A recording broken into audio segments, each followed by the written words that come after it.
if I say to you that your success at work doesn't depend on your products, doesn't depend on your customers, but instead depends on your employees, what would you say?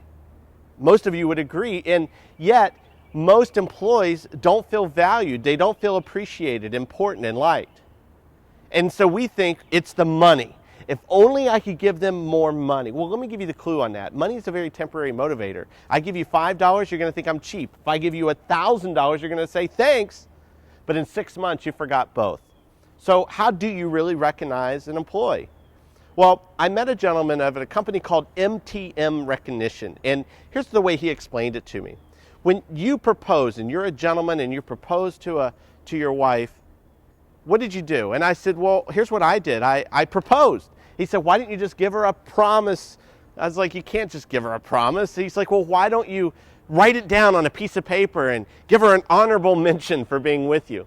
I was like, that's not going to work. He's like, what did you do? I said, I gave her a ring. But why?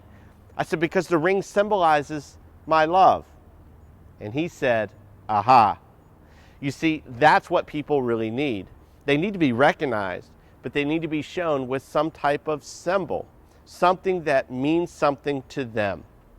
And so that's the challenge. For you today, if you're a leader, if you're a manager, I really want to give you the opportunity to go out there and find ways to symbolize how much you care about your employees. Find out about them. What's important to them?